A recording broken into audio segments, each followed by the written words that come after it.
Giles Terera.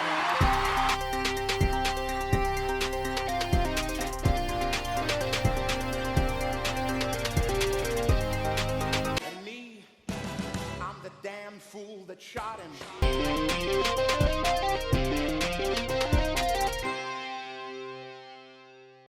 Hello, everybody, and welcome to the Friend Zone Club podcast. Now, this week we're joined by Giles Terera, and he is the original West End Aaron Burr from the musical Hamilton. We are also, of course, joined by Joey, Tim, and Tom. So, can we all give Giles a big round of applause? Thank you for coming on, Giles. Thank you for having me. How are you guys doing? We're doing all right. Thanks. Doing well, yeah. Madness. Pretty chill. It is How's quarantine going for you at the moment? Quarantine's going all right, considering. Taking it easy and trying to, the first half was just pretty chill, trying to just take a moment to sort of step back from work and the craziness of what's going on and trying to sort of just process what's going on. And then in the last couple of weeks, it's been completely different. Obviously, there's been so much going on. So, but for the most part, lockdown's been pretty balanced, really. And I've been doing a lot of reading, a lot of walking. Nice. Early on when it's not so busy out, and some writing. So yeah, it's been pretty cool. How's it been for you? It's been good for me. Well, recently, after the lockdown was a little bit more relaxed, but before that, I think we're all going a bit crazy. Well, yeah, you just get to that point in lockdown where you just completely forget anything, what's happening, what time it is, what day it is. That was like June, pretty much the whole of June. Everyone's just there, like, nobody knows what's going on. So I think everyone's been through that bit of. Don't forget the laziness and trying to do exercise and then completely abandoning it for food. Yeah, I think that's just you, Tim, mate. Mm-hmm. So, have you been working on, Giles? Have you been working on anything during quarantine then? Yeah. Any writing or? Yeah. I can't quite tell you what that is yet. Okay. But it's So I've been I've been writing basically. I wish I could tell you more about it, but I was just speaking to my agent today, and we're not too far off being able to talk about it. But it's been exciting when I can talk about it. But it's a book. I can tell you that it's a book. Nice. Okay. That's nice. That'll be exciting. It'll be good. Yeah. So I've been doing that, and also like that's quite kind of chill. You know, I've just been here like in isolation on my own in my flat, so it's been kind of nice to be able to just get up and write and just chill and have that and then go out for a walk and, you know, get a bit of fresh air and then come back and write. So it's been kind of nice, actually. Yeah, just a big. Must be a massive change from performing Hamilton 6 nights a week. Yeah. Suddenly, everything just stops. I'd left Hamilton like a year before. I did 1 year, and then I left it. I left at the beginning of 2019. Yeah. So so I've been out of it for a whole year. There's been a whole year between when I left and the new conference. So, and I did some plays and stuff. So but I mean it's different for everyone to just be like stuck indoors and thinking like, I'm sure like you guys, like, what am I going to do? What am I going to occupy my time with? How am I not going to go crazy? How am I going to stay focused? And all of that. So it's but then Hamilton, like everything's different. Once you've done Hamilton, like going onto anything is like insane because it's such an intense experience. that even though it wasn't sort of lockdown straight after Hamilton, it was a whole year before that, but coming out of Hamilton took quite a while to kind of decompress. Definitely. I've seen you've been. Sorry, I've seen you've been working. I think it was recently with Hayley Atwell. Yeah. Yeah. What was that all about? Like, what play was that, and what are you doing? It was a play by Ibsen called Rosmersholm, and it's one of his plays which isn't done very often, but they say that it's like his masterpiece, which I thought was kind of weird because it's not really done that often. I'd never heard of it, but it was Ian Rickson directed it, and we did it at the Duke of York's, and we started last spring, and then we went through the summer. Yeah, and it was cool. So Hayley Atwell was in that, Tom Burke was in it, and she was very cool. You should try and speak to her. She's great. I would love to. Yeah, write that so down. that's what I was doing. So that came directly after. Yeah. Oh, that's amazing. Because you've done a lot of stuff. I've been doing my research, and something that I was really intrigued with was your what's it called? Oh God, something of fire, Muse of Fire. Muse of Fire. Yes. So, and the Muse of Fire, you were talking to actors about their Shakespeare, how they felt about Shakespeare. Now, what I wanted to ask was, how do you feel about Shakespeare? Good question. Well, since we did that, since we made that film, and that was really cool because we travelled around Europe. We went over Scandinavia, we went through America, we went all over the place. So it's really cool to speak to really like big actors or whatever, but then it was also really interesting to speak to people on the street about Shakespeare as well, because that was the whole point. Like, we wanted to work out why ordinary people on the street, members of the general public, were intimidated by Shakespeare or not, or how to kind of get over that. So my thing with Shakespeare was that when I was at school, in fact, I was talking to my sister about it. I've got a twin sister, and we were talking about Shakespeare because my nephew is doing a project on Macbeth as we speak. So she called me up and she was like, "What's happening in here and the witches and da-da-da?" So I was like, yeah. So I had to kind of wrap my brains a bit. So we were talking about the fact that we did Shakespeare at school. We did Macbeth at school, and we did Romeo and Juliet at school, and I didn't really. It's not like I didn't understand it, but it just didn't register to me at all. Partly because we're reading it and not seeing it. Partly because it's at school, and at school you're just waiting to sort of go out for playtime or like lunchtime and just go out and play football or whatever. So no matter what it is, you're not really that in. It's school. Whereas if we'd gone to like the theatre and seen it, it would have been a different thing completely. Because, like, you remember, anytime you're out of school, it's amazing anyway. Anytime you can get out of school and just go somewhere, it's amazing. So it didn't really mean that much to me when I was at school. But I don't think that's necessarily the fault of the piece or the writing or the plays, because the plays are brilliant. It was just how we were taught it. So that's kind of where the idea for the film came from. We were like, well, what is it that makes people feel like we used to feel, which is that it's not, don't really get it, it's not for me, it's a bit confusing, it's a bit weird, it's old, it's boring, it's dull, whatever. Yet then when we came to drama school, I had a teacher who showed me Shakespeare and took me to Shakespeare and explained stuff and made me work on it, and then I really loved it. I thought it was great. So from then on, there was no problem. Like I've got Shakespeare books piled up everywhere, and I can just happily read them. I'm a terrible reader, but I can just think about a scene which is really funny or which is really moving and look at it, and it's very alive for me now. So now I love it just as, from the moment I was at drama school and learned to love it, then I've just loved it ever since. So which is why we wanted to make the film, because it's like, well, we were on both sides of it. We're on the side that was like, this is boring and crap. And then we're on the side that's like, this is the most amazing thing, and he's writing about my experience. So we wanted to sort of give that to other people. So in answer to your question, I love Shakespeare. I love Shakespeare. But then I kind of think, Yeah. I don't think it's like, I don't know what you think, but I don't feel like it's a kind of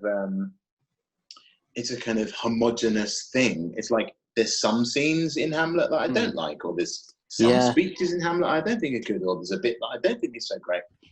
Some plays I like, some plays I don't necessarily like as much. I think you sort of take it each play at a time, and then even then, there are moments within that play which you might really connect with, and moments that you might not connect with, and then that changes from production to production. So you can see, I've seen loads of productions of maybe Hamlet, say, I've probably seen the most. Yeah. Some are great, some aren't so great. Some bits are great, some are not so great. So I think we need to sort of get rid of the whole thing of like Shakespeare as one thing, and go, what do you think about Romeo and Juliet, or what do you think about Shakespeare? Oh, I don't know why, but I've not always loved it, but I do love it. I find it really interesting, and it's just great to me. What about you, Joey? Oh, for me, to be honest, it's a hit and miss. With like some, I'm like, oh yeah, I really enjoy it, and others, I'm like, okay, not as much. Yeah, but yeah, I mean, it's difficult to work on it when you're starting out, because we study it for about, in English, we study 3 or 4 years. I studied Romeo and Juliet for ages. Yeah. So I got sick of it towards the end, but I don't mind like Macbeth and stuff. I feel like this film would be really helpful for, young actors who are just getting their head around Shakespeare. Yeah. That was the plan. It was always like, it's fine to not get it, and it's fine for it to be a bit confusing, because it's old, like it's not language that we use every day, so there's that. They express themselves in a way which is not the way we express ourselves. They will take like 3 lines to say something that we might say in 2 words. It's the kind of opposite of like Twitter's how many characters used on Twitter. It's like they express themselves fully, so that you have to sort of get used to that. But I don't know anyone who wouldn't think like the stories themselves are just great. Like, especially the big tragedies like Macbeth, Romeo and Juliet, Hamlet. They're great stories, and they're quite, like The Tempest, Midsummer Night's Dream. They're brilliant, basic stories. So it's fine to sort of have to not get it. It's fine to not get it, and it's fine to have to do a bit of work at it. And then I think then you're in a position where, because like if you at school, it's like, this is Shakespeare, and you have to understand it, and you're going to be marked on it, and you've got to do a paper, and it's like, Of course, it's going to be like anything else is going to be like science or maths, or it's a thing. Whereas what we wanted to do is to like remove the thingness of it and go, it's just characters and people and the situation and stories and bits you might not like, some bits you might love, and see how you go. But the important thing is that it is about you, as in you, the listener, you, the audience, you, the student, you, the child, whoever, you, the theatre goer. It's not something which is like, some dusty school subject. It's a story about you, ultimately. So we wanted to get on that side more than on the kind of academic side. Yeah, it's fun. Yeah, because it's very, it does relate a lot to modern issues, and the like stories they do relate to modern stuff. It's not just old. Sorry, Joe, you had a question? Yeah, I was going to say, whilst I was studying Shakespeare in English and whatnot, we discussed with our teacher about the theory that Shakespeare was not just one person, that Shakespeare has multiple writers. What's your take on that? I don't know. I'm like, I was like, no, it's one person. Yeah, I mean, I think, like they say, there's a couple towards the end and a couple at the beginning that he said they might, at the beginning they would do things where an older playwright might have the sort of apprentice, and that might be Shakespeare, and so he would do a couple of scenes for one of the older writers, and therefore at the end of his career he did the same for younger writers. They say that, and I'm like, meh. And then they might say, look at this passage in Henry VIII, and this is clearly this is Shakespeare, and clearly this is not Shakespeare. And I'm like, yeah, I get that, but I think for the most part like the plays that we attribute to him, the bulk of the 36 or however many there are, they feel like one person to me. Yeah. And I don't care whether it's like the Duke of whatever or the Earl of whoever or whatever, or even like Queen Elizabeth. I don't really care. I think it's definitely one person, and that I call that person Shakespeare. You know, so whoever the person was. I think the genius is the point of it, like the way that he's able to write these amazing moments of like expression between characters and the way that people express themselves. Like he's able to, and I think the other thing I think is like the more I do, the more obvious to me that it's an actor that wrote them. So obvious it's an actor. Yeah. So that thing about like, oh, it can't, you know, the snobbery of like, oh, it couldn't be some boy from Stratford who didn't have a proper education. I just think it's snobbery. I think it's obvious that it's someone who's an actor, and I think it's obvious that it's someone who's not from the city. So, you know, just works. Who cares? It's like, yeah. And it's not been disproved that someone can write that much, evidently, as just like Alexander Hamilton. Just how much he wrote. Exactly. The point is that like it doesn't matter. That's the whole point about genius, is it doesn't matter where it will come from anywhere. That's the whole point. You can be as educated as you like, but actually then there's I don't know, painter or a composer or a writer or whoever, or an athlete or whatever, that just appears from nowhere. And so it doesn't, you know, the idea like of his education and his background and where he was from, you know, I think it's bullshit personally. I mean, if you think about like the musicians, like modern musicians who we know now and stuff, it's just that genius doesn't really pay attention to any of that. Genius just comes wherever. So yeah, it's just something that happens, isn't it? Doesn't matter doesn't matter what background you're from, what colour your skin, anything. It's there and it happens. I mean, it's like amazing. It's like X Factor, though, isn't it? Like you can get people who work like a shop or something. They come and play music. No, it's just an example. It's exactly like X Factor. Not exactly. The world is X I meant just like an example. Like some random person could have a really bad job. I get you. And they just play amazing. It just surprised me. Totally. That's the whole point of any artistic or physical ability, is that it just comes from anywhere. And if you look at Shakespeare's stuff, like there's that whole thing of like how so many of Shakespeare's plays are about armies, and so many Shakespeare plays are about like Italy, and he was never in Italy or whatever. You know, they kind of. But I just think actually that what he had was like an amazing imagination, and he was able to, like all geniuses, kind of go, well, okay, let me look at that, and then that story, and okay, right, and then he just does the rest. He doesn't need a lot. You know, painters, you don't need a lot. You just need the bare facts, or of a situation, or a character, or a scene, or an image, or something, and then you do the rest. That's genius. So I think Shakespeare's totally like that. It's like he doesn't really go into,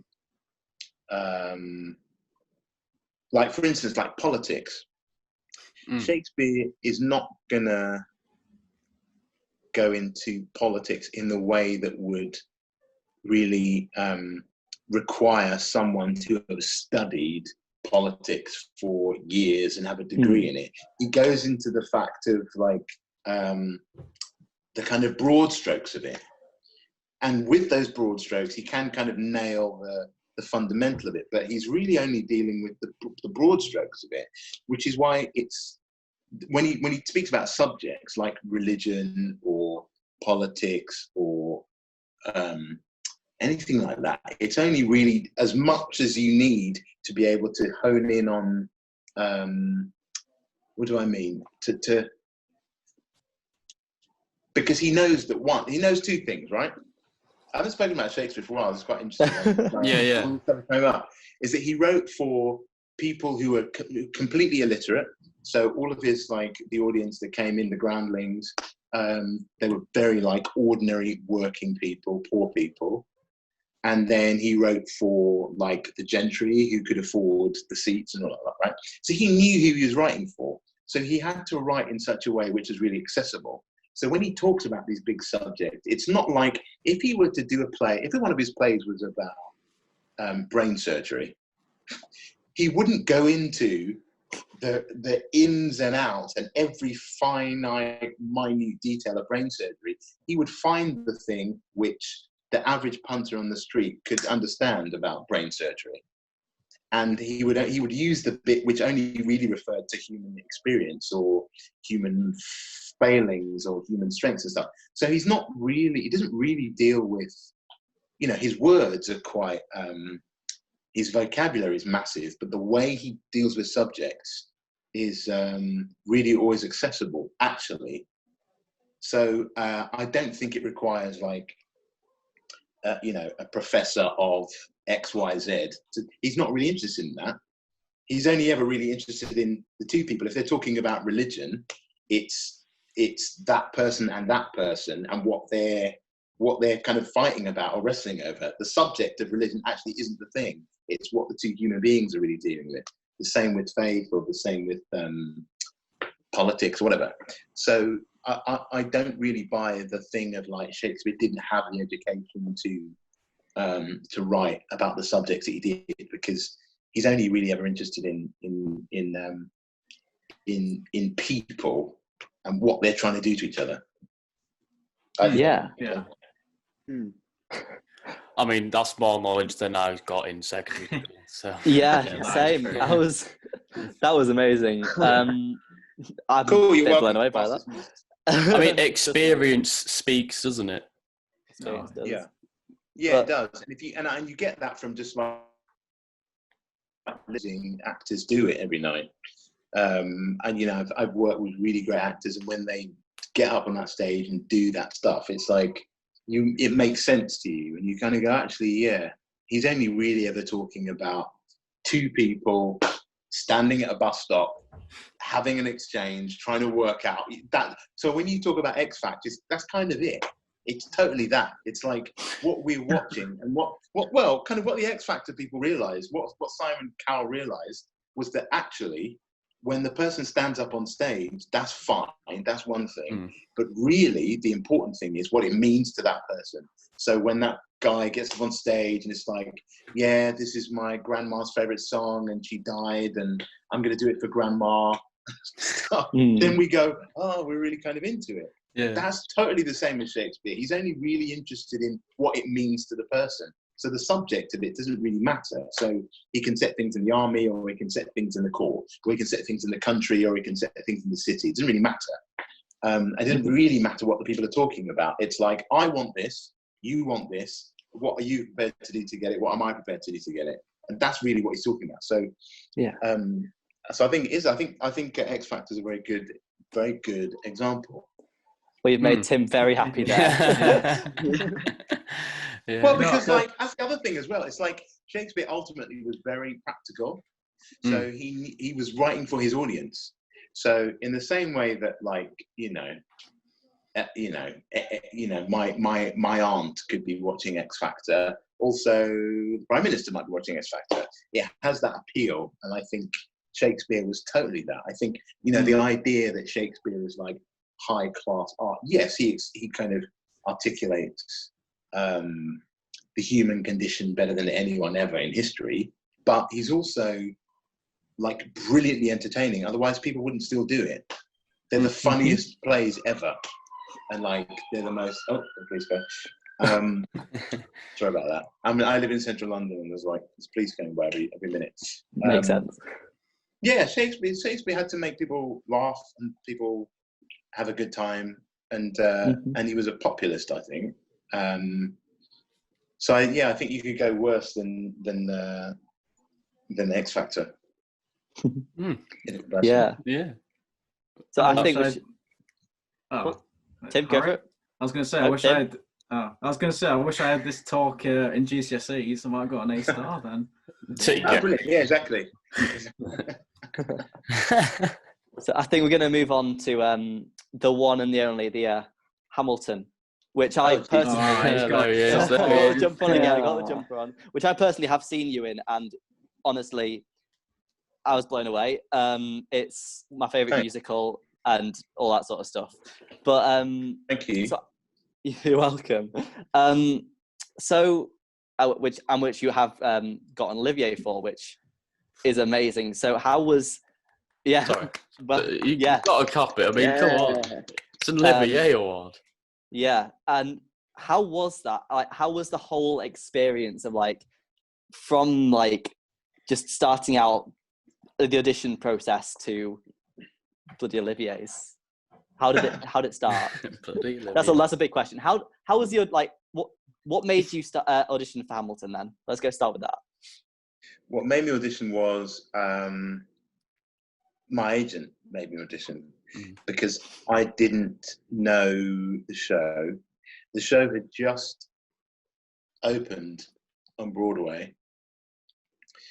It had been open for a couple of months on Broadway, and in fact, no. When my agent first told me about it, it had just opened, and he said on Broadway, and he said, "There's a show, and you should listen to it because Cameron's thinking about bringing it over." And I was doing a play at the time, so I didn't really know what Hamilton was, so I didn't pay too much attention. And what I knew about it, that it was like a hip hop musical.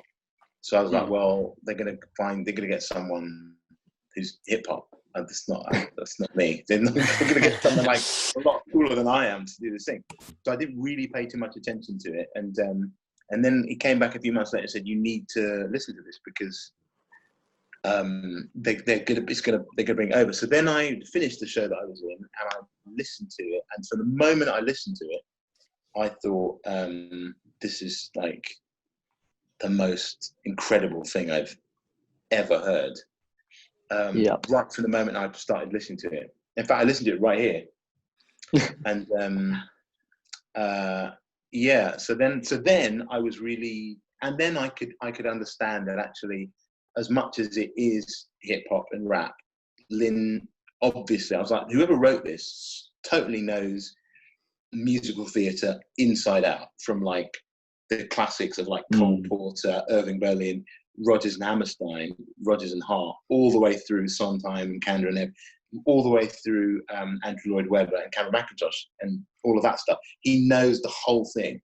So I was like, this is like, I know this. I know how to do this.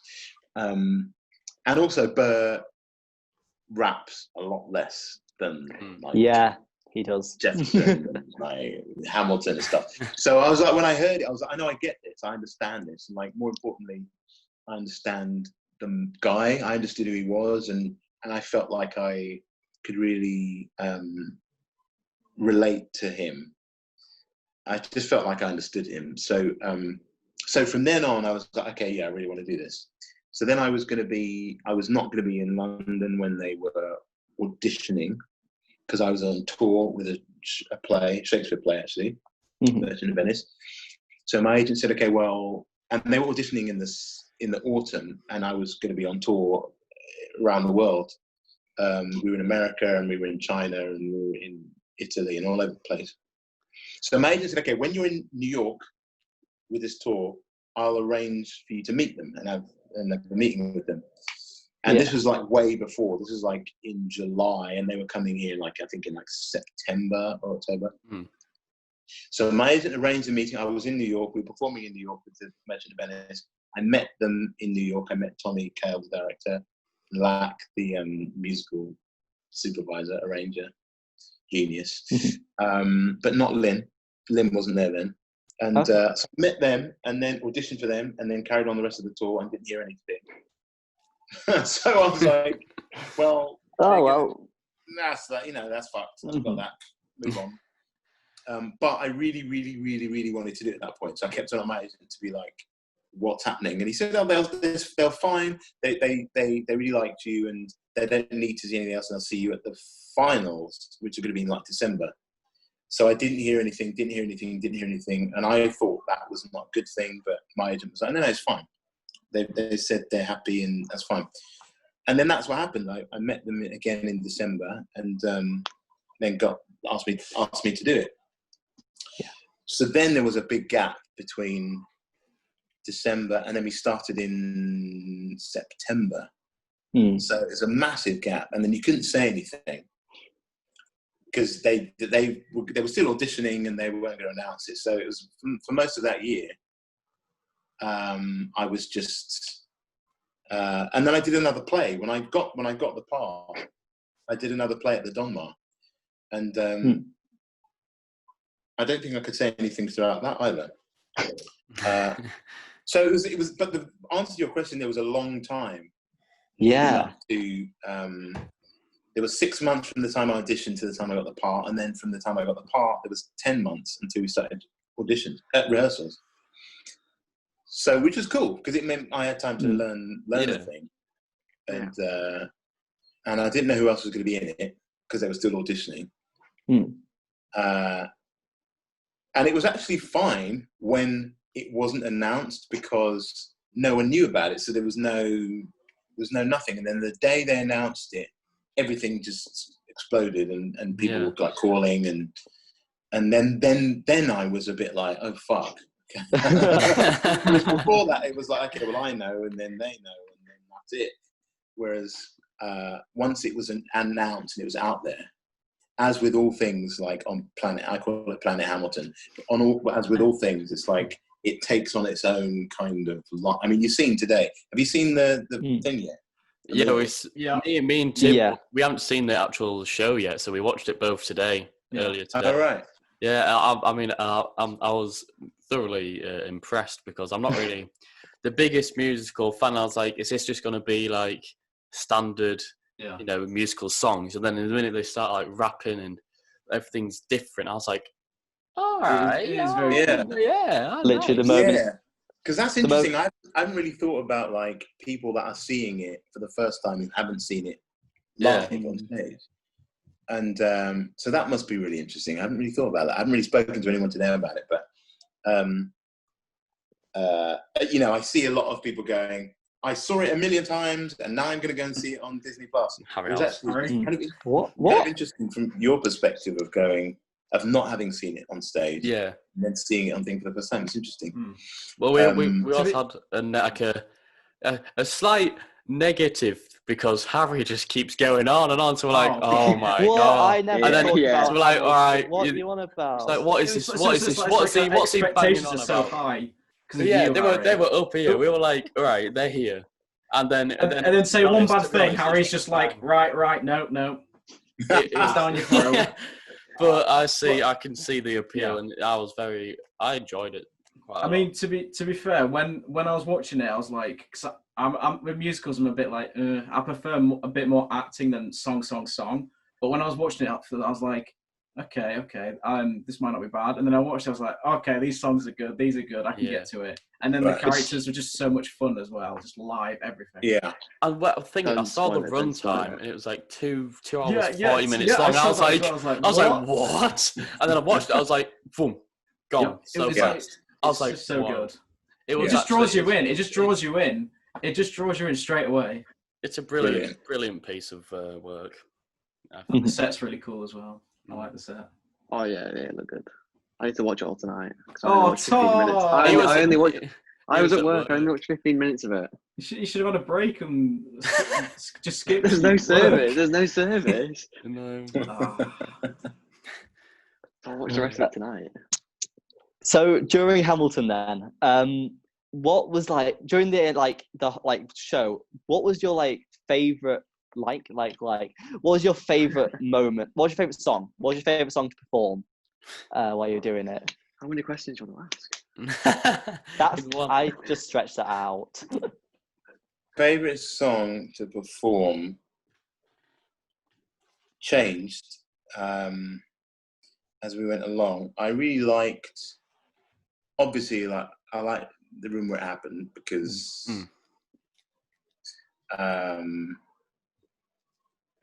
it was just cool. I'm trying to think. I really liked. I liked all of them, but I really grew to like wait for it. Because that's really tricky. It's a really hard song. And I kind of felt like I worked out how to kind of relax enough to kind of to a place where I felt like I was doing what I wanted to do with it. So that was quite rewarding. And I loved Obedient Servant, which is sort of maybe not necessarily the thing that one might think of, but actually performing it. By the time you get to that point in the evening, it's kind of like the whole thing is starting to unravel. So it kind of that last 20 minutes of the show, kind of you just have to, if you've done all the work during the evening and you've really gone through all of those changes that the character goes through, by the time you get to that point, by the time you get to the end of like the election of 1800, and the moment that Hamilton says Jefferson gets my vote, the next 20 minutes was the last 20 minutes of the show, kind of just deal with itself, really. You just have to kind of go with it. So I quite enjoyed that, because you could kind of, I don't know, you could, it's something very, there's something very sort of cathartic about it. And but it changed all the time. It changed all the time. So what was the most rewarding part of the process then? Like the hardest bit to work for, the biggest like hurdle you had to get over, but then in the end, the best bit?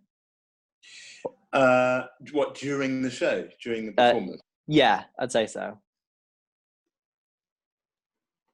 Do you know what? Okay, the hardest part, Jam and I used to, Jam plays Hamilton, we used to, the hardest part in the show is actually Dear Theodosia. I don't know if I've only told anyone that before, but it's the hardest part in the whole show, because it is really beautiful, sweet moment at the end of the first half. But because of that, it's very, you've just been like doing all of this kind of big singing stuff, this big blast stuff. You've had the whole war happen, you've had Wait For It, you've had My Shot, you've had all this massive stuff going on. And then all of a sudden you kind of get just these two guys just stood there with basically just a piano singing this really, really tender moment to their children. So physically, there was a kind of, at that point, Jam and I kind of got used to the fact that your body kind of goes, hang on a minute, what's going on? Why aren't we like, what's going on? What do you need us to do now? And, you know, just to come to that, which was really, which was kind of odd to feel that, but Jam and I both felt that. So it kind of,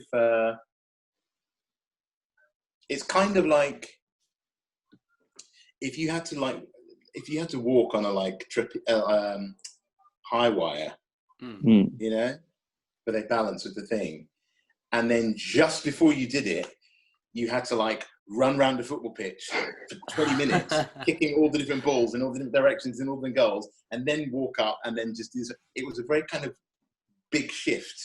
So physically it was a big shift, and then like emotionally it was a big shift as well, because all of a sudden you're singing about your child and your family and your what means the most to you. You're not talking about like these massive geopolitical things about freedom and liberty and war and conflict. You're talking about the thing which your family, like your child. So it was a kind of big shift. So that was quite. I found that I was quite surprised at how tricky that corner was and that moment was.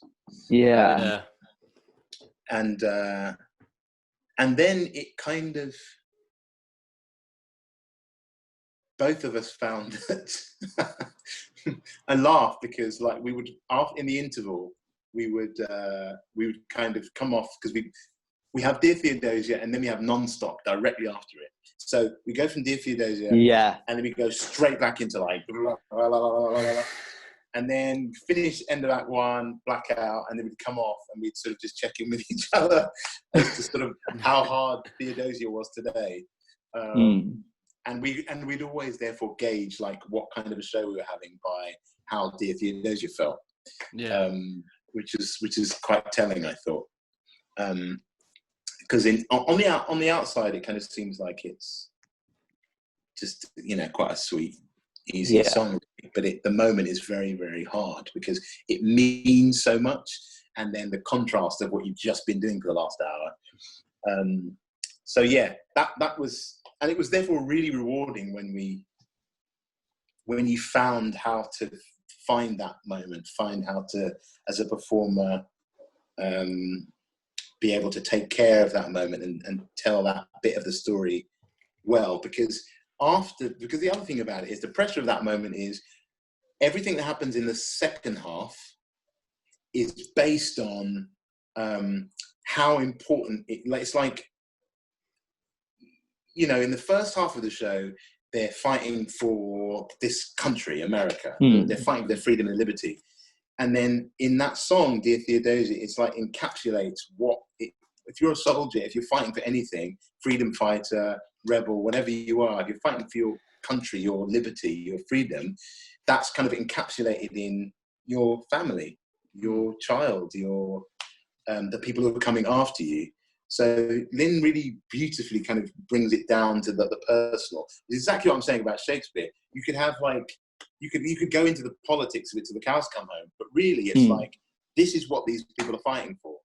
You've just had a child, and in that moment, it's like, Christ, if we get this right, if we can work this out amongst ourselves, now we've got our freedom, the politics, if we can figure all this stuff out, you might have a chance at the life that you ought to have. It's completely brilliantly distilled.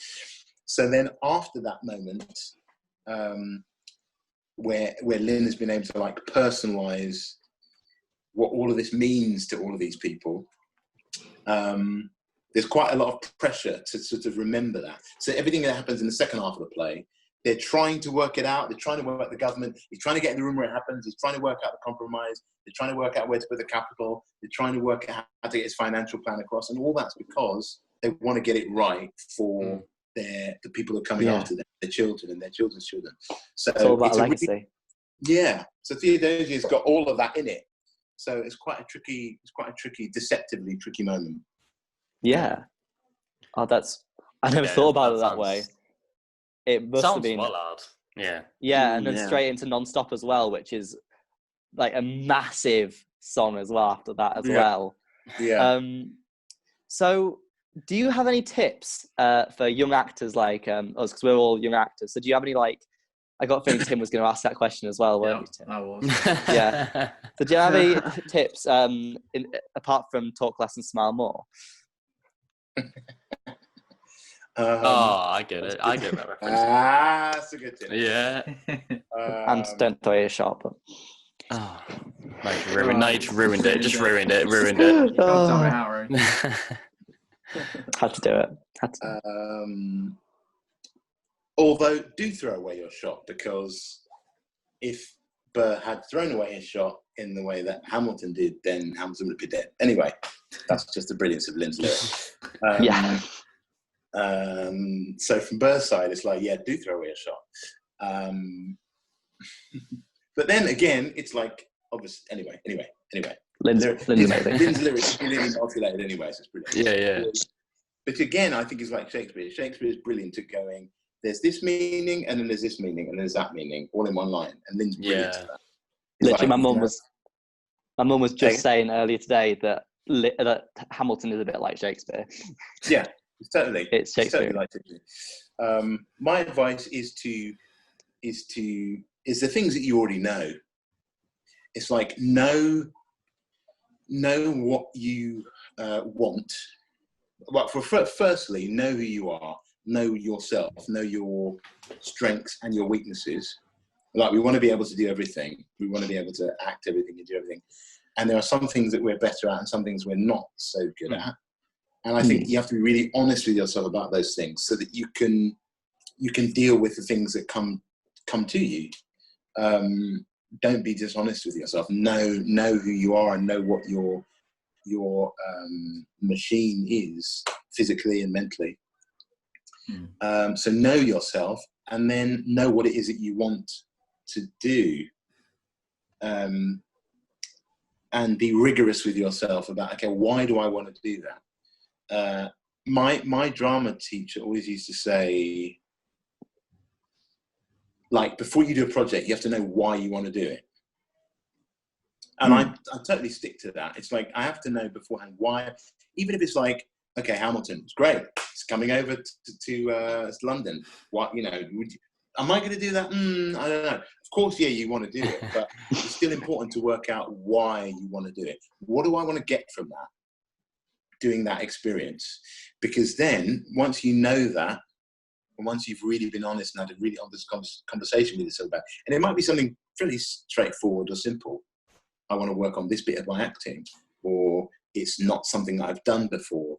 It's going to stretch me in that sense, or it's, I'm more comfortable doing comedy stuff, and therefore this is totally not that, and therefore I'd like to, whatever it is, it doesn't really matter what the reason is. Find something that you want to do that project for, and what you want to achieve from that project. And then I always find it really useful, because then it's a case of when the shit hits the fan, which is usually from like day one, you have to have that thing which you know why you're doing it. So in Hamilton, like, every single day of rehearsals was difficult. Like, there was difficulty all the time in it.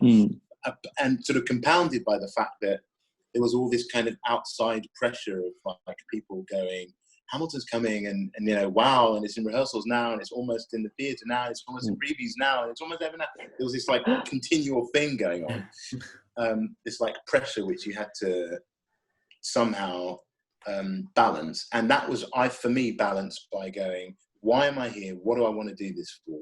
What is that thing? So that when you have those dark days where it's like, oh, I can't act, and this is terrible, and I'm going to get fired, and like, they've made a mistake, and all that shit that we have, because we're actors and we are insecure to a certain extent. You have those moments you go, okay, right, this is why I'm here. This is what I want to do. This is what I want to achieve. So I think it's really, really useful to have that in your mind before the project happens. Or it might not be a project. It might be you getting a company together, or it might be you want to direct something, or you might want to produce something, or whatever it is. I think know what it is. What is the reason you want to do that? And then absolutely stick to it. Because people are always going to come along and go, no, well, I don't think you should do that, or you should do it like this, or why are you doing that? And you have to kind of have something which is rock solid that you can stick to. So I think if you've got those two things, if you know yourself and you know what it is that you want to do, and then if you're really honest about that, it's not just about like, I would like to be able to do this. Really be rigorous with yourself about what it is you want to do. And then you stand the most chance of getting through all the stuff that's going to be in your way as you're going along. Because sometimes things don't work out. Sometimes you really wanted to do something and you felt like, this is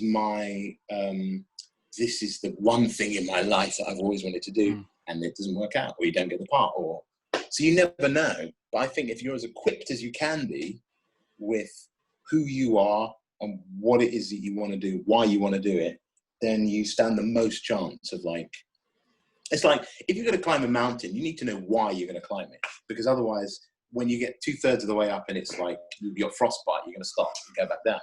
Whereas the guy who's going to get to the top, or the girl who's going to get to the top, the woman who's going to get to the top, is the one who knows why I need to get up there and why I need to get back. Yeah. So that's what I'd say. But then you know that if you've trained, I always think like the hardest part of being an actor is getting to drama school or getting a training, because you have to leave home, you have to fly the nest. You've got to, you've got to get away from your family, and you've got to go and live in the big city. You've got to be on your own. You've got to do all that stuff, as well as coming into work every day or training every day. and doing the thing. So you know all of that. I think anything that you're going to need as an actor, you know already. You just have to then learn it in real time and with experience. But actually, you'll find that you have all the things that you need really already inside you. You've already got those things in your mind and in your heart. So you then sort of have to find them out a second time in the real world. So those would be my bits of advice. Know yourself and know why you're doing what you're doing. Yeah. Yeah, that is very insightful. Very helpful. That helps. Oh, because it's easy for me to say because I've been doing it for 20 years and I've learned that from stumbling and falling and getting back up and making mistakes. And then with like 5 years of 10 years of hindsight or whatever, you can look back and you can go, oh, that's why that thing happened. That's why I didn't get that job 2 years ago, 5 years ago, or that's why that didn't work out. So it's easy to say with experience, and from your side of it, you're kind of you're coming from the other side. So I always think it's easy for people to give advice, but really you find by trial and error. Yeah. Like for anyone who's trying to be an actor, and if they do not watch this episode, they need to watch this episode because there's a lot of good tips. helpful things coming from Giles here. Brilliant. Definitely. Yeah. So anyway, I think it's time for game time. Hello. Do you want to play a game? Game time. Okay, so game time this week. Game time's always very exciting on this channel. Here we go. So I'm going to go through names. I'm going to go from Joey, Tim, Tom, and Giles. And I want you to name as many musicals that you can that have the letter A for Alexander or Aaron Burr in the title. Doesn't have to start with it. Has to have the letter A. This could go on for a while. Yeah, so it doesn't have to start with it, but it has to have it in the title. Oh, it's an elimination game. It is an elimination game. I'm going out first. Okay. Bye, Tom. Right. Let's start with Joey. Evita. Evita. That is a musical with A in the name. Tim. Chicago. Very good. Tom. Wait, come on. There's such an obvious one we've been talking about for this whole He doesn't podcast. get obvious ones. He doesn't get obvious. Hamilton. There we go. He's got one. He's got one in the back. Okay, Giles, can you name a musical with the letter A in the title? Cats. Cats. Oh, yeah. Me and Joey saw that at the cinema. Oh, what a massive thrilling experience masterpiece. that was. Yes. Back to Joey. Mamma Mia. Mamma Mia. Oh, Very good. Here we go Tim? again. Oh, God. Maybe I might be the first one. God. Countdown. Oh, there's a cat. Yeah, count it down. 5, 4. Little Shop of Horrors. There's no A in Wait, that. wait. There's no, you're out. You're out. Yeah, no. First. Timothy, I'm not first. Yes. There's no A. There's no A. I know. Right, Joey, can you mute Tim, please? Mute Tim. Massive. Yes. Muting Tim, the favourite part ever. Okay, Tom. Tom, stop looking off the screen. No, I'm just thinking. There's nothing there. It's just my door. Okay. Okay. Countdown. There's a couple. Doom. I don't know. 5, Oh. 4. Shocking. This is only the 3. second round. Yeah, I know. 2. What's going on, Tom? 1. I don't know. To be honest, I've only got one more. I need to Okay, think. Joey, can you kick? Not kick Tom. That Kick was Tom. moving completely. Could yeah, you mute yeah. Tom? Okay, Giles. I'm sure you've probably got one on your mind. Starlight Express. Starlight Express. Yes. Oh yeah, I've got Joey. Wizard of Oz. Wizard of Oz. Nice. Tin Man, Joey. Very nice. Thank you very much, yeah. Giles. Sunset Boulevard. Sunset Boulevard. Oh, I had it. Very good musicals. Joseph and the Amazing Technicolor Dreamcoat. Yep. Giles. Did I say Starlight Express? Yes, you have. Yeah. Did I say Jesus Christ Superstar? You haven't said Jesus Christ Superstar, no. Jesus Christ Superstar. A relatively new one, Back to the Future, the musical. Yep. Can't wait for that one to come out. It's already out Yeah. somewhere. I don't know where, but Not I at the saw it. moment. It was. I'm fine. Okay, Giles. Oh, come on. I'm gonna say. Okay, challenging. Come From Away. Oh no! Away. Oh no! Joey. Oh, wait. Let me think. 5, 4, 3, 2. The one. 1. Oh no! I didn't think of its name. Joey is out. Well, what's that one with Ewan McGregor? Ewan McGregor. Yeah, the film one's got Ewan McGregor in it. Oh, It is I know which one you mean. Moulin Rouge. It's not Moulin Rouge. Yes. It's not got a name in it. It doesn't matter. Well, Giles. Nope. I think But no one's surprised. I don't think. I'm quite surprised. Okay. Because I'm it wasn't first out. Well, well done, Giles. You have won our very amazing prize of absolutely not pride of beating 4 18-year-old boys. This has got to be bigger than the Olivier Award. I mean, come on. Oh, it does, and the NBA, the NBA. Yeah, of course. So some fan questions then. So first of all, what was it like working with Alex Lackamore and Lin-Manuel Miranda? It was amazing. I worked with Lack first. He was the first person I met on the whole thing. And we had a great time. Like my first audition, we just had a really, really cool time.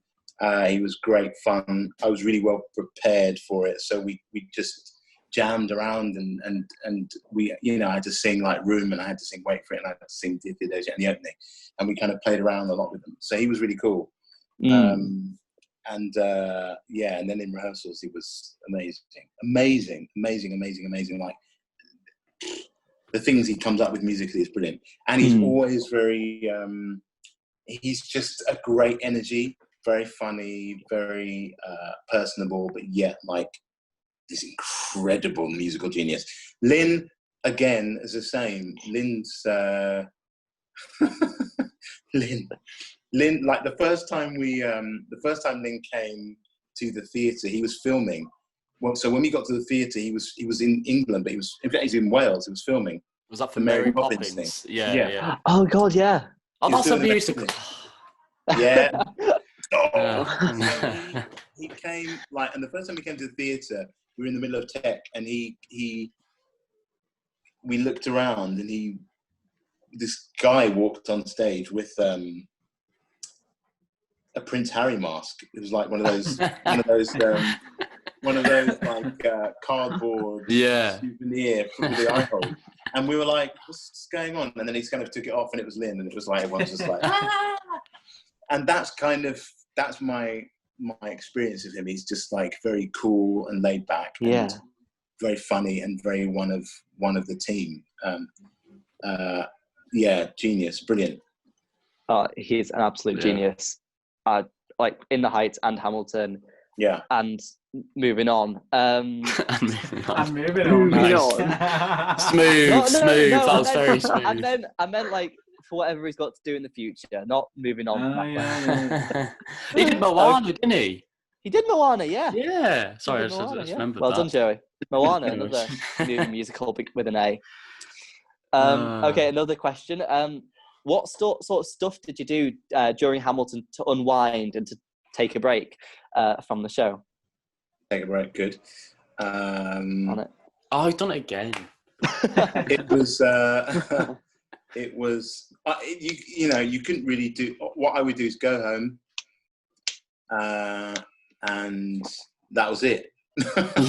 Yeah. Go home and sleep, and then get up in the morning, and then sort of kind of get ready, and then go into work, and then go home and sleep. That was all I did for a year. So while everyone else, lots of the rest of the Ham fam could go out and enjoy themselves and have fun and stuff, I would just go home because that was all I could do. So that would be my unwind, was just to go home. I would get a car home, so I would just sort of collapse in the car, and then that's it.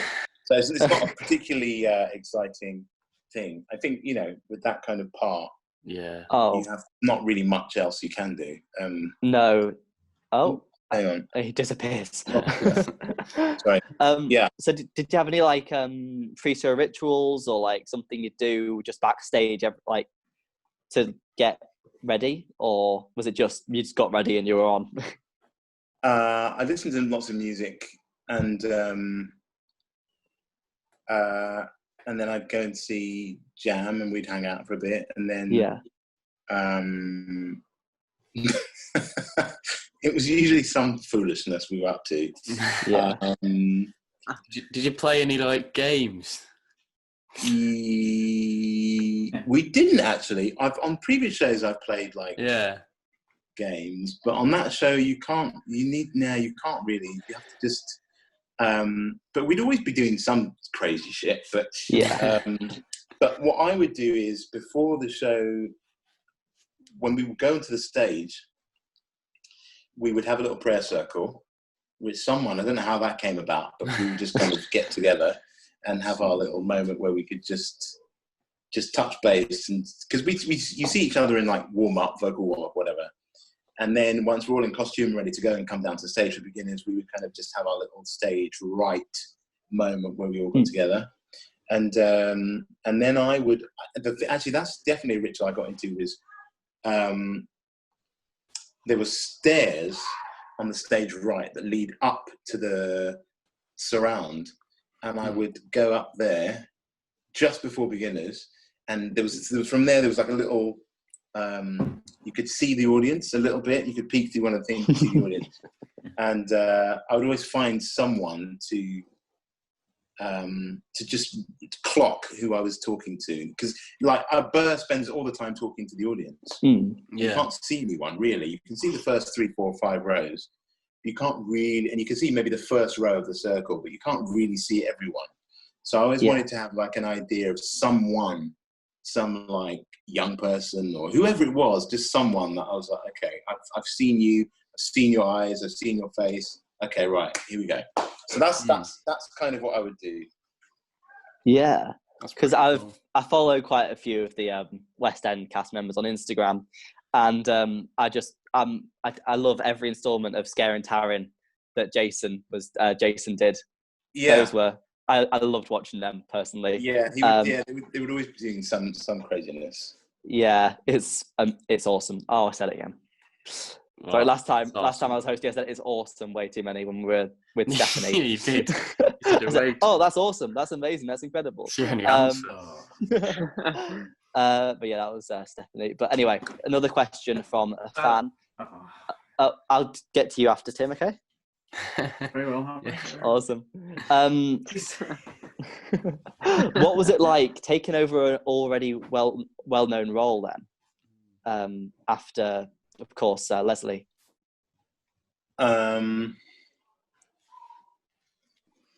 It was, I never really felt like, Tommy, I remember meeting Tommy Cale, the director, and he, before, it was like sort of, they were still auditioning and stuff, and so he was over, and we went and had breakfast one morning, and we were talking, and he was saying that, he was like, don't think about it like you're having to recreate something. Think about it like you're creating something. So that was really a really good thing, a kind of permission to have, to kind of be free of any kind of expectation. And I knew that, as I said, when I first listened to the cast recording, that was Leslie that I was into. So to me, that was like perfect. It was like a perfect thing, that cast recording. That original cast was just like, it was like this amazing, perfect thing, this original thing. So there was never really any kind of pressure to take over that or to match that or anything. And then also because it's so, the writing is so good that you just have to find, and also the character Burr and the character Hamilton, all of them, they're so well written that you just have to respond to that moment and that thought and that song, that character turn, and you just have to respond in your own way. So there wasn't really time to think about that side of it. You just had to kind of get on and do it in room rehearsals, and we were doing it. So yeah, it wasn't. And also, I never really thought about that. I did a production of Hamlet with, and Rory Kinnear was the Hamlet, and he was, and I remember saying to him, "Christ, you must be," and it was at the National Theatre, and I was like, I remember saying in rehearsals to him, I was playing Horatio, and I remember saying like, "You must be, God, it must be like really intimidating to have to play Hamlet at the National," and he was like, "No, because other people have played the part before brilliantly, and other people will play it brilliantly after. So there's no real, and I found that really useful. It's like you can just deal with the thing that you're doing now, and that's it." Yeah. I love that. That's some good self, I don't know, a mindset to be in. Yeah. So Tim, passing on to you. Oh right, yeah, I didn't expect that. Right, so I didn't think it was going to be me next straight away. Right, so I got two questions. Go, Tim. I know. Sorry. Be on the ball. Like, where are we? What happened? Exposed. right. So exposed, just like Joey's shade. Oh yeah. Oh God! Don't start that, Harry. Stop! Don't start though. We're not having this again for like the 5th time. Right? He's just saying it, hasn't he? He's got a penis on his wall, basically. Come on, you've got this. Right. Yeah, I'll get it out. Right. So before you got into like the big stuff, like Hamilton and stuff, right? What was it like after education, like getting somewhere? Like, how did you all manage to like set it up and stuff? I don't know if it's a basic question, this, but like, what was it like for you? Was it like tough? Yeah. No, that's cool. It was. Oh shit. It was a blank screen. It's all right. Don't worry. My phone is running out. I need to charge my phone. Okay. Oh. We'll have intermission. Can we get the drums? Drum rolls. Yeah. It was pretty standard, I think. Like I went to drama school directly after school. No. I did a like a BTEC. I did a performing arts thing, and then I came down to London to go to drama school, and then I was like, well, I'll give it like the rest of the summer once we graduated. And it's like, if I haven't got anything, then I'll get a job in Tesco's or whatever. Yeah. And then that happened actually. I didn't get a job for the rest of the summer, and then I got a job in my local theatre, being an usher. And as soon as I got the job, I got a theatre job. So I did that. I was like an usher for a couple of weeks, and then I left to go and do a show. So, so there was that first bit of summer where I was just auditioning, and in a way I thought that was kind of fine, because I was like, well, I wasn't expecting something to happen straight away. I knew that I'd have to kind of, and I was glad of the experience of just auditioning.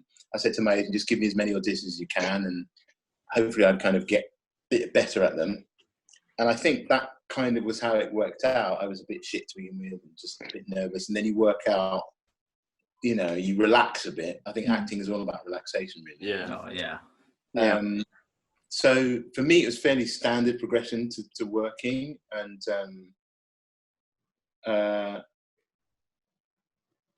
yeah, it's like you're hungry to do stuff. So I was just happy to be auditioning and meeting people and doing as much as I can. And then I was hoping that at some point one of the jobs would land. Yeah. So I've been, touch wood, I've been all right since then. It's pretty cool, that. The fact that you didn't start off like very like strong, and that you still got something. I did not at all. But I was the guy at drama school who was. They obviously thought like he's got some talent, but I didn't. Like, my family weren't in theatre. My family weren't actors or artists or anything. Yeah.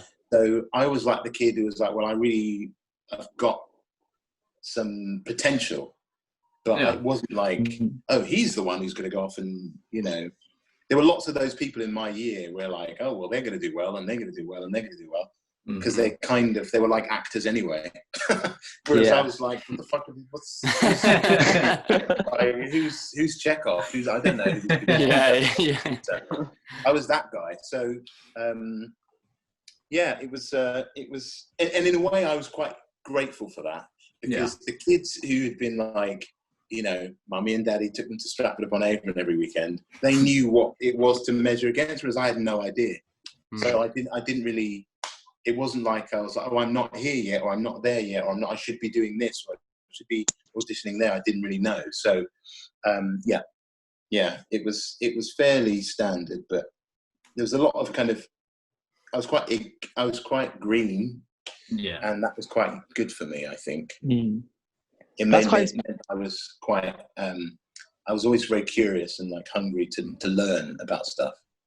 Yeah, that's quite inspirational for quite a lot of people like going at drama school who aren't like the star personality kind of thing. It just shows that anyone can be that. Exactly, anyone can go that far. Put the work in, you know. You can do whatever. Yeah, totally.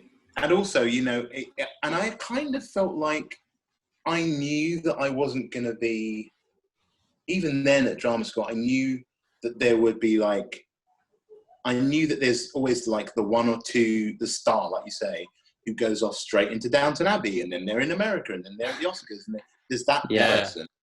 And I knew I wasn't going to be that. And then there's the one who, like, you know, who's doing it for like 30 years and then doesn't really come into their own until they're like the character, older actor or whatever. So people go at different paces. And I knew that, and you don't really want to hear that when you're starting out, because I don't want to fucking wait. I don't want to wait. I'm doing it. But people do go at different paces, and you can. And again, you can't judge yourself by what everyone else is doing. You can only judge yourself by where you are and what you feel. So that was my experience. To be fair, like with acting, it all depends really if you can keep going or not, I guess. Totally. Definitely, 100%. Totally. Because it would be easy to give up if, you know, there'd been times where I thought, oh God, I graduated at the same time as that actor, and look at him now, he's now at the Oscars or whatever. Yeah. And we all have that. Or, you know, it could even be like, okay, in the first year after you graduate, oh, that person's on EastEnders now. Like, it doesn't really matter what level it is.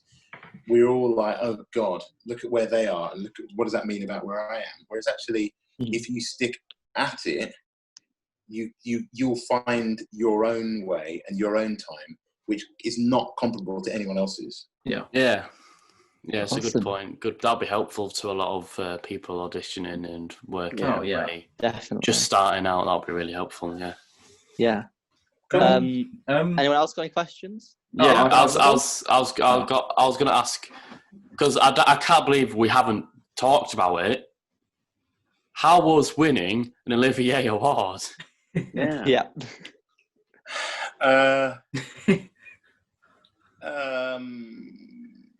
do you mean? It was the process, like sitting there, and then your name gets read against all those amazing actors as well, and then boom, and then boom, the best. Boom.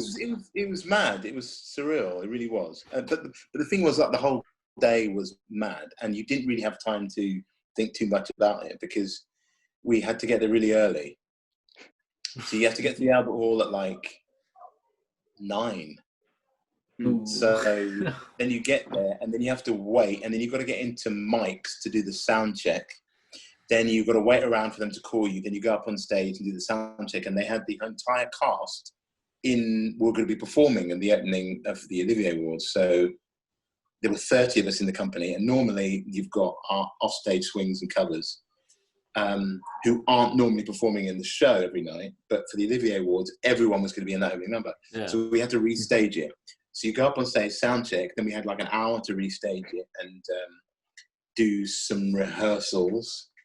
That took quite a while. Then you go back downstairs and you get out of mics.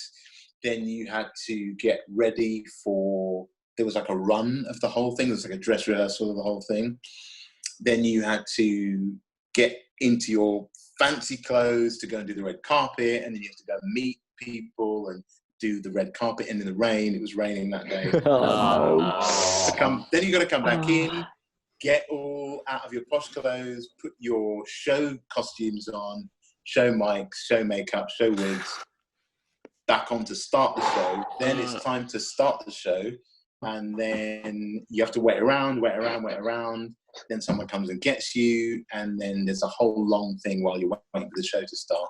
And then you do the number, then you come back off stage, go back and get into your posh clothes again. Then you go back out and sit in the auditorium, and then you sit there, and then someone says, and the winner is, and then you get up and you have to go and speak. So it was, the whole day was like a continuous mad thing, which was cool because it meant you didn't have time to kind of think about it.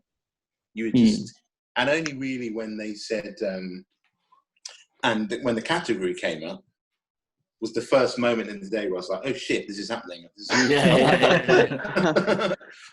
This okay, get it together and think of something. But before then, it was just like, I mean, that sounds mad, but it's, you know what it's like. You're hanging out with your mates. It's like you guys. You're hanging out with your mates. You're having a laugh. You're having fun. You're winding each other up. You're enjoying being there all together. There were people from the other shows we're all in these big dressing rooms. So you're hanging out with everyone, and it was mad fun, like we do in theatre. It's like everything's chaos, and then it just works. So it was a really, really cool day. We were all together, and it was the first time we were like out of the theatre. It was the first time anyone was going to see anything about Hamilton, which wasn't the original cast. Yeah. It's the first time anyone had seen it. There was nothing on the tours or anything. So it was really exciting. And we had the best part of it was the fact that we were all on stage in the opening number together. We all performed it. So it's like, there's just people everywhere. There really was. Usually someone lifts up a rope, or someone lifts up a chair, or someone's lifting up a book or something. And there was just like everything just moving everywhere. And there's one moment actually where my nephew is obsessed with that. He's obsessed with the show, but he watches that performance quite a lot. I'm not a fan of that performance because it was a bit weird, but because like performing in the Albert Hall is strange. It's a massive open space. There's nothing to sort of bounce off. It's just this continual void. So it's kind of weird performing in there. But there's a bit at the end of it where I almost bump into Cleve. In fact, he gets out of the way just perfectly. It's the moment where we're going like, you know, I died for him. I killed him. I loved him. I kicked him in the head, whatever it was. That moment, I turn around and I'm supposed to go one way and Cleve. And I turned around and almost bumped into him, and we kind of. But he saved the day perfectly because he could see me. He could see me coming, and I couldn't really see. So it's things like that which made it kind of really fun, actually. And so your question was, what was it like? And it was like a blur because of all of the things that I've just said. Yeah. And only really now I can look back and go, oh, that happened. Whereas on the day it was didn't really process it. It was very it was like a kind of out of body experience for me. And then last winter time you got awarded an MBE, which is pretty impressive. So was that that seems like a very different experience than the Olivier Awards? So how did that feel? Like, how did that feel? It was very weird because you just don't expect it, and you don't really know what the process is. So it's kind of like, you know about awards and you know about all that kind of stuff. Whereas this was just like, okay, wow, and it's all, you don't know what the process is going to be as well. So in fact, they sent me, our thing was cancelled. You're supposed to go to the palace and get whatever they do to you. Stabbed. And that was cancelled. It was supposed to be like the end of April. And it was cancelled. But they sent me the thing. I got this thing the other day. And it's the scroll. The scroll. Wow. Nice. From the Queen. Yeah. So that is cool. Yeah. So, oh shit. Hang on. Yeah. No, so that's what it's been like. It's been like getting a scroll. It's been pretty cool. Yeah. That's pretty Yeah. Yeah. Any other questions? Tim? Yeah, all Tim's right. Well, it's quick too, right? So, first one is: have you ever had like after show like shivers? So like you're not nervous on the time, but then afterwards you kind of feel it, and like shaky. Yeah. But that's like just the adrenaline. In fact, that would happen actually all the time. Partly because the part was like in the end of the show is really intense and quite emotional and very that takes a kind of amount of sort of coming down from. So after this, which is why as I say, I would kind of just go home and that was it. I'd get in the car and just go home. And because that from leaving the theatre to going, also there'd be like the people who came to see the show and the fans of the show, it'd be great to meet them and take pictures and sign things, and that was really cool.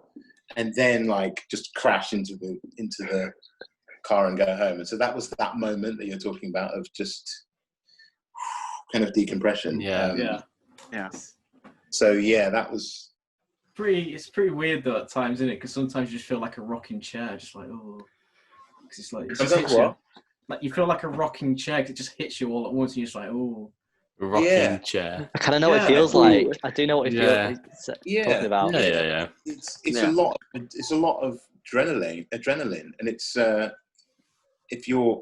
found that a lot with like if I'm in a Shakespeare play, they've got a kind of, especially like the big tragedies, they've got a real kind of energy to them and a power to them that once you've been doing them for like a few months or whatever, especially the ones that deal with like magic, like Macbeth and like Midsummer Night's Dream and stuff. When you do them long enough, they're or even like when we did Hamlet, if you're doing them for like months on end, they kind of take on this weird thing that kind of stays with you after you finish, work of an evening or whatever. So, I totally know what you mean. I know what you mean about that. And Hamilton was like that. It took like half an hour to just decompress and chill out. Yeah. Tim, what was your other question? Oh, the other one was just, you ever, like, after a show, when you actually have, like, I don't know, time to, like, look around the stage or whatever, have you ever, like, picked up a prop and just played with it? Like, what? Yeah. Did you ever? Did you steal a prop at any point? You've ever broken a prop as well? That's a better. Yeah. Did you take anything back with you? Yeah, I did. I got this, actually. No one knows this. Oh. Exclusive. This is the ring that I wear, the wedding ring that he wears. Oh. And I nicked that. Yeah. Nice. That's nice. Nice little. Yeah. And then also there's, don't tell anyone that. And also there's, I got one of the... Only YouTube. The Reynolds pamphlets. I've got a whole bunch of them. Because I thought they were cool. And they were actually the actual thing printed out. Oh, that's pretty cool. That's good. But yeah, when after the show, instead of like people coming up to the dressing rooms, the Iron Curtain would come down on the stage and all the guests would come up on the stage. So that's where you'd meet everyone. So there were always the props, and the props were like the guns. The guns got taken away, the pistols got taken away and put in whatever the box or whatever. Sometimes they might be there. But yeah. The ring. Yeah. Well, I mean, at least you have to buy a wedding wing. Wedding wing. Wedding wing. I said ring. Wing. We'll cut that out. Yeah, we won't. No, we won't. No, we won't. Definitely not. And I think there's just one more thing I wanted to ask. Oh, here we go. Pardon me, were you Aaron Burr, sir? Sorry, I've just was. always wanted to. I was. You're correct. I was. Awesome. Yes, Sorry, What was that? I don't that. get that reference. Is that in Hamilton or something? That's yeah. I mean, I've only watched it once, so I haven't really developed everything in yet. But I will in more viewing. Just rewatch it. Yeah. Yeah. Anyway, if that's all that you guys have got, Yeah. Giles, would you like to promote anything or got anything to promote? Awesome. No, that's cool. Just That's nice. There's nothing I can talk about. There's stuff happening, but there's nothing I can talk about. So it's fine. So hopefully we'll see that coming out shortly, soon. Hopefully. Spring, yeah. Spring. Well, okay. when it comes out, we'll drop a link down below for it. Yeah. Okay, brilliant. There you go. Awesome. Well, thank you everybody for watching. It's been amazing. Thank you, Giles, especially for coming on. Thank you very much. It's been an absolute pleasure. Thank you for having me. And I've enjoyed it a lot. I hope the boys have too. And I hope you all have at home. So thank you for joining us, and we'll see you next time. Bye, everybody.